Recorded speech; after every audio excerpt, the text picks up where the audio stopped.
feeling around your team coming in today? Again, just excitement. I think focused. You look in the locker room again.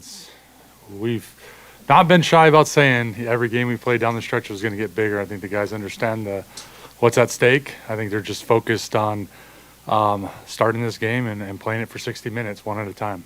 Nervous?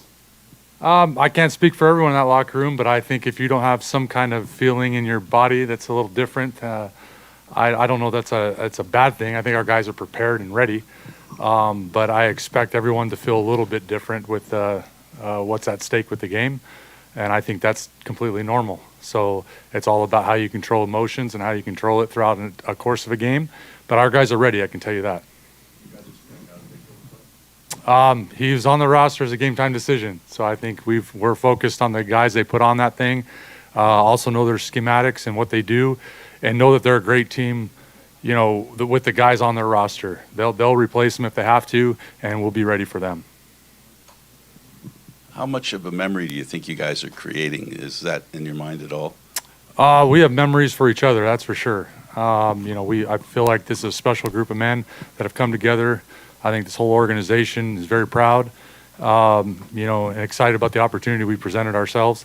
And no question, I said it yesterday, when a team wins a Grey Cup, they're talked about for quite a long time. And I think there's a lot of stories in that locker room that need to be told, but they need to go out and finish the job. So guys are focused and ready. I think that's things that you look at after the game, but right now our focus is on winning the game and winning it one play at a time and playing one play at a time. I mean, that's what I love about our group. They don't look too far ahead. Their feet are firmly planted where they are, and their mindset is on that first snap of the game, and it'll be that way each and every play. That's one of the calling cards of our team that we hold each other accountable to. So our focus will be there for the whole entire game. Coach, how concerned are you with just like offensive line, defensive line play tonight and winning those battles in the trenches? Yeah, I mean, that's a big part of football. And obviously when you're playing against two very tough defenses that both have great front lines, I mean, I think that's a thing where you want to establish it in every game, but it's very important in this one. So obviously there's a plan for it on both sides. And then you have to have the ability to adapt and make plays when things aren't quite perfect. And there's going to be chances where they're not all perfect. So it's what you do with those plays that probably determine the outcome of the game in some form or fashion. When you say games come down to a few plays made here or there, it's when things aren't perfect, it's what you do. And our guys got to make great decisions, and we've got to adapt if the plans aren't perfect. Coach, what's the message to Cody in a game like this? Be yourself. I mean, he's prepared all year for this moment. I think the preparation hasn't changed for him. I don't think, we understand the gravity of this game. But once it gets started, it's just another game. And he's got to feel that way. And he's got to go out there and run the offense efficiently like he has for us, be the leader, and make great decisions. And so that's a focus for him on every single play. Just play it like that. Play every play like it's your last. Be focused on every single play and be there for us for 60 minutes or as long as it takes. And don't think about much else. Coach, not just to Cody, but what's your last message to the team in the locker room right now? Play together, play for one another. We feel like we represent Montreal, Quebec in the 4-2-5, and that means you play for someone other than yourself. Let's stick together and let's go out there and give her. I mean, there's nothing to hold back now. And so the excitement is built all week. We put the work in. We want to go out one last time and play for each other, and I think we're all excited about that.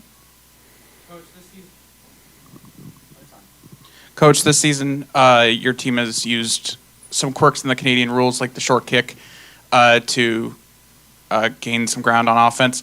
How much would you say the preparation with that sort of thing goes into your team, and how much does that give you an edge? Well, I just think, those are, like you said, they're, I guess, quirks of the league with the rules that they have, and we have a lot of different rules than down south football. So, obviously you got to be aware of those rules and where they are an advantage to you and where they're not, and you have to be prepared for every situation. So, obviously we're prepared to deploy quite a few different plays. It's just a matter of the opportunity presenting itself. So, every team probably understands that we have those in our arsenal, and there's a time and a place for them, and I'm sure they know the reasons why we do it, And, you know, if they put themselves in that situation, it'll get ran again. And that's just the way it is.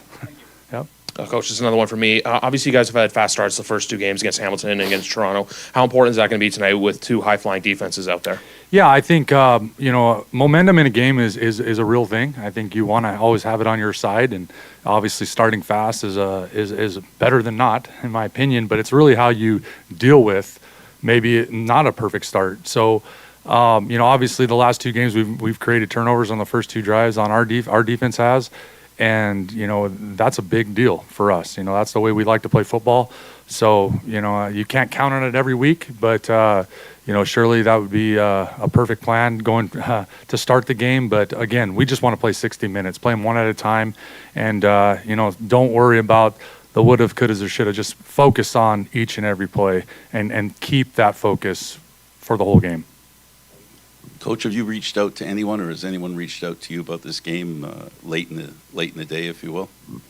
I've had, you know, numerous texts throughout the week and throughout the day from friends of mine, some around the league, you know, some down south. You know, you establish relationships in this game, and that's one of the best parts of this game, if you ask me, is the relationships you establish with people. And you know, I'm very grateful to have a lot of great friends out there and people I feel very close to, and you know, always appreciate anybody that reaches out to say good luck. No, I'd like to keep it to myself. Like I said, I appreciate them all. How the offense feel in the locker room, knowing that the defense won the 2 last matchup? That's a good opinion. I'd rather think it's a 3-phase football, you know, that we play. You know, the offense has a job to do, so does the defense, so does special teams. So I can appreciate where your question came from, but I don't necessarily agree with when people say it's only 1-phase wins. I think in football, it takes every individual in that locker room to win, and they all have jobs to do. And when you win as a team, and that's what's more important to me. Merci, Coach. Yep, Merci, thank Coach. you.